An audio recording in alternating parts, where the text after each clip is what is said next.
Mga Oragon, ito na yung ating paa at balat ng kambing. Tapos buntot, sarap nito mga Oragon, sinampalukan. Papalambutin natin yan. Ilalagay na natin yan sa ating pressure cooker para lumambot siya ng gusto. Yung gagawin natin siyang medyo parang nagji-jelly na. Ayan. Ano ba natin? Para mawala yung mga itim-itim na yan. Nag-uling.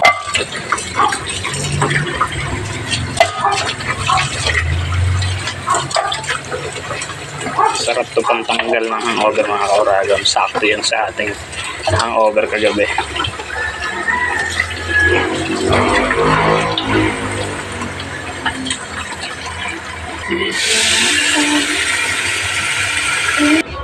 Okay yan. Medyo dami-damihan natin sa sabaw kasi malasa naman yan eh.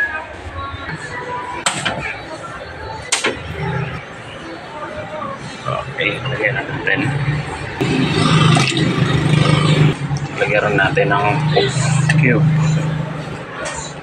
Takpan na natin. Para yung init ay makulog na. So, ito na yung mga kasama niya mga Oragon, yung mga gulay. Kamatis. At humuhuni-huni na, malapit na.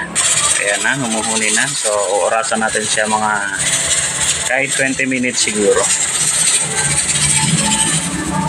Okay, after ginawa natin 25 minutes, patayin muna natin para i-release natin yung pressure. I-release na natin yan.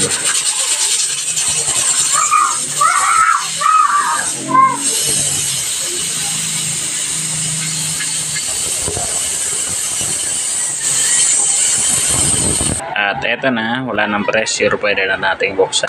Pag nagluluto kayo sa pressure cooker mga Oragon, siguraduhin yung safety Yun, napakasarap ng tingnan mga Oragon. Mukhang napakalinamnam. Let us see. Wow. Wow, mukhang masarap na.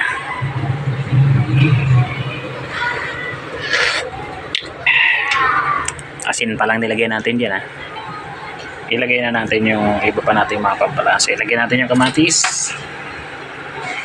At buksan pala natin para maluto na. Ilagay na rin natin yung iba nating mga gulay. Unahin natin ilagay itong gabi kasi matagal-tagal pa maluto yan.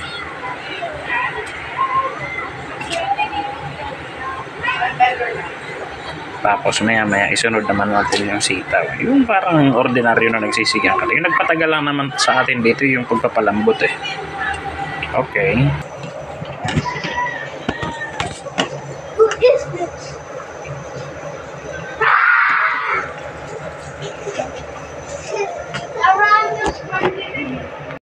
Mga Oragon, napakasarap na nito. Ay, nilagay na natin yung gulay at ilagay na rin natin ito pang natitira nating gulay, yung ating kangkang.